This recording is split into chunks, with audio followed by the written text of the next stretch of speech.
अस्सलाम वालेकुम। In the line of fire में खुश आमदेद। मैं हूं एहतिशाम उमीरुद्दीन। नाजरीन, आज सैयद यूसुफ रजा गिलानी पाकिस्तान की तारीख के वो तीसरे वजीर आजम ठहरे जिन्हें तौहीन अदालत का नोटिस जारी हुआ, और दूसरे वजीर आजम ठहरे जो इस नोटिस की बुनियाद पर खुद अदालत में पेश भी हुए।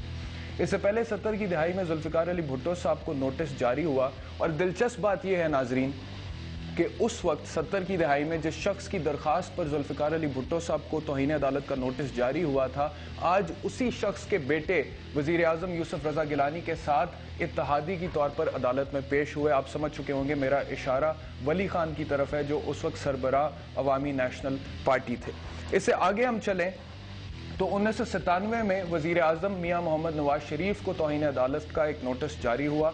उसकी बुनियाद पर वो अदालत में पेश भी हुए, अदालत से माफ़ी मांगी, लेकिन उसके बावजूद कार्रवाई आगे बढ़ाई गई तो पाकिस्तान मुस्लिम लीग नवाज के कारकुनान ने मुश्तिल होकर सुप्रीम कोर्ट में बाद में हमला कर दिया। इसके बाद उन कारकुनान के खिलाफ एक केस दर्ज हुआ और फिर कुछ सजाएं भी हुई, लेकिन आज तक ये एक बहुत बड़ा सवालिया निशान बना हुआ है पाकिस्तान की तारीख में। आज वो तीसरा वाकया था जिसको हम तारीख में याद रखेंगे कि पाकिस्तान के वजीर आजम यूसुफ रजा गिलानी अदालत में पेश हुए।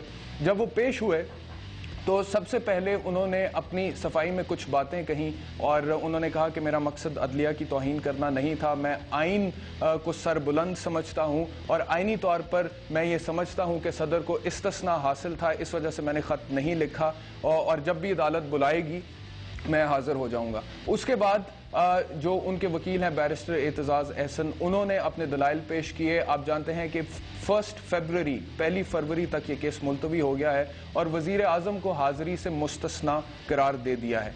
इसके बाद क्या होगा, इस पर बात करेंगे आज के प्रोग्राम में। अपने मेहमानों का तारुफ कराऊंगा इस ब्रेक के बाद।